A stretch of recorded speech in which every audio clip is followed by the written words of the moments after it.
I'm just about ordering all the equipment that I need to actually get started with Project Kitso.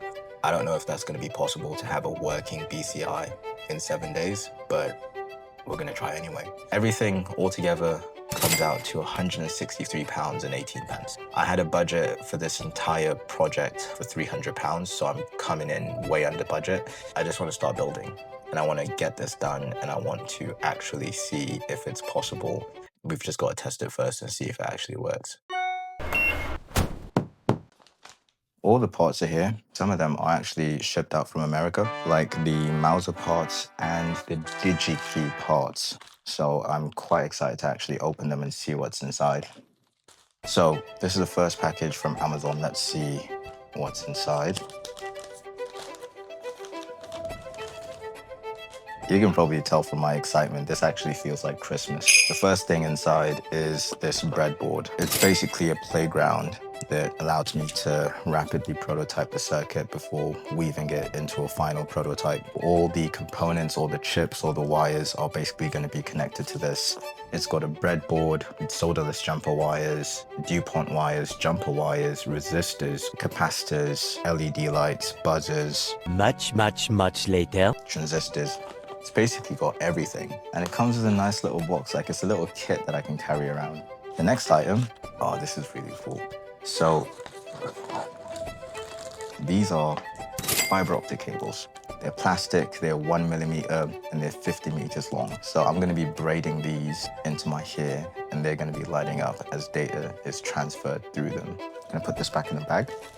This is 5 meters stainless steel support and wearable conductive sewing thread for lily pad sewing thread cotton. That's a mouthful, but it's basically conductive thread made of silver. So copper, obviously it rusts, it's very stiff and it can break. So having something like silver mitigates all of those limitations that copper has. I'm gonna put that back in here. The next Amazon parcel. Now this has a sticker saying extremely flammable, and I'm pretty sure that's because of the battery that's in here. So let's open it up and see what's inside. Okay, we'll start with the battery because that is probably the most delicate thing to open and unbox. It is a lithium-ion battery, a polymer battery with 3.7 volts and 2000 milliamps per hour. And the reason why I need this is because it just makes the entire thing portable. This is what it looks like. It doesn't look fancy. It doesn't look like a regular Duracell battery or something that you'd find in your phone. So I got to be really careful with this. I can't put it in exposed sunlight. I can't keep it in moisture. I have to be very, very careful with this. Put that to the side. The next thing, I think this is probably one of the most important parts of this entire prototype. These are the Tiger Med electrodes, the ECG electrodes from Deutschland, Germany. And they are silver, solid adhesive, pre-gelled. So you don't need a conductive paste to actually stick it to your head. It comes pre-gelled. So they actually come in a pack of 4, and they're disposable, so I can, you know, whenever I finish with them, I can just throw them away. There's 30 in each bag. Very cool, very, very cool. This is the BioAmp EXG pill 01. And this is actually from a really cool company based in India called Upside Down Labs. I didn't know that this stuff existed until I started researching it, but there's a company called Upside Down Labs which basically creates kits for neuroscience. You can play around with these kits and learn about neuroscience in a very interactive and immersive way without having to spend thousands of dollars on BCIs. Again, the BioAmp EXG pill, this is the Explorer pack that I got. It comes with 2 pills, and each chip is very small. You can actually see it inside of the packet. It's that thing right there. It comes with jumper wires and also some cups that you can attach, or clips that you can attach it to. It comes with an EEG band. That is really cool. And I didn't even see this on the website, but it comes with an EEG band that you can attach to your head. So that is very useful. Thank you, Upside Down Labs, for including that. Comes with some electrodes. They did not need to add this in. I literally only ordered these 2, but they added all of these extras. I can use this in conjunction with the electrodes that I already have. I'm gonna give them a plug actually. This was way too much. This is a This is the company, and it comes with stickers. These guys have such good marketing. Neuroscience for all. I hope you can see that. Maybe not. Well done, Upside Down Labs. You have gone over and beyond. The last thing, it is the best packaging so far, DigiKey. This is such fucking cool packaging. In terms of graphic design and just general aesthetics, this is the coolest packaging that I've ever seen. And this is the ESP32S3 dev kit, which is the N8R8. This is the unboxing that you get from buying a chip from DigiKey. Boom. Boom.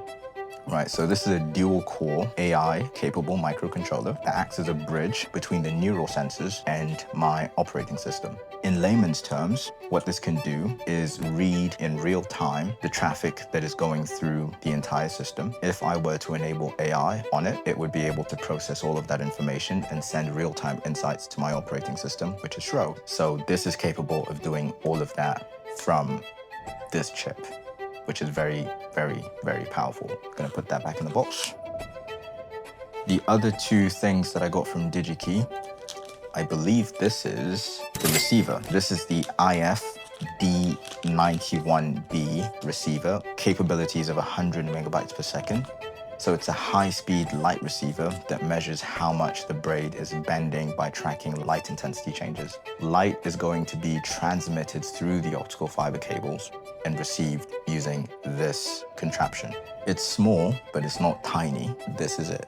I'm gonna hold it actually by the prongs so that you can see it. It looks like a microphone. So I'm gonna put it right back in here. And the last thing is this. This is the IFE96E emitter with 645 nanometers red light, a specialized fiber optic LED that injects a constant stream of light into the hair braid. The emitter is blue and the receiver is black. Cool. All of this cost roughly £200, and I'm going to be using them to build my own BCI within a few days. I'm actually a bit nervous and a bit skeptical about whether or not this is actually going to work, but we've come this far. I've actually ordered all the parts, so let's get building.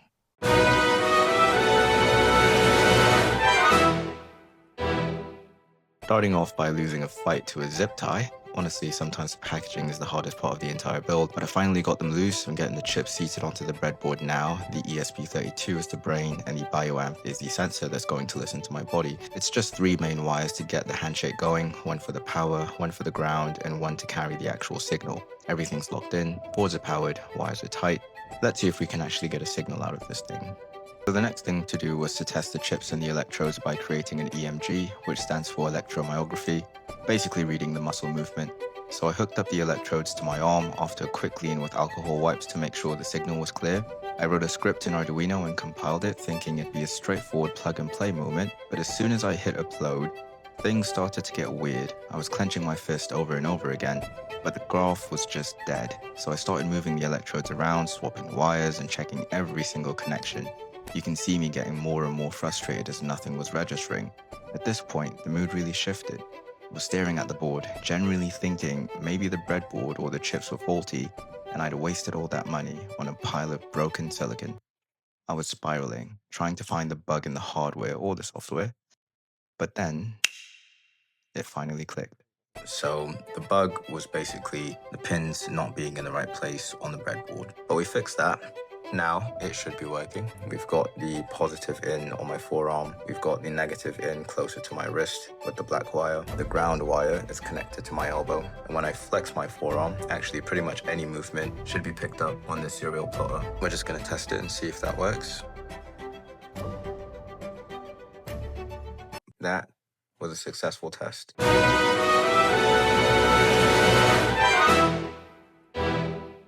With the muscle test out of the way, it was finally time for a real challenge, an EEG. I moved the sensors to my forehead and the mastoid bone behind my ear to isolate the brain's electrical rhythm. This signal is way quieter than a muscle flex, so everything had to be perfect. It was finally time to see if I could hear my own thoughts.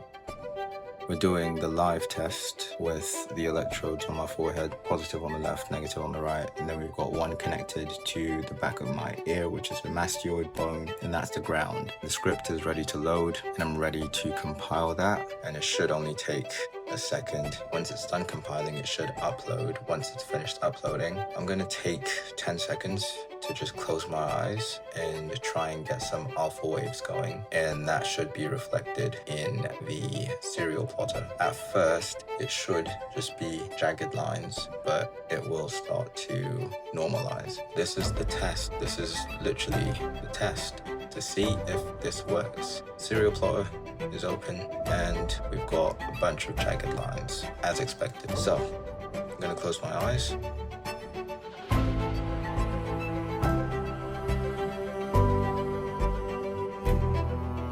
Okay, it actually did work.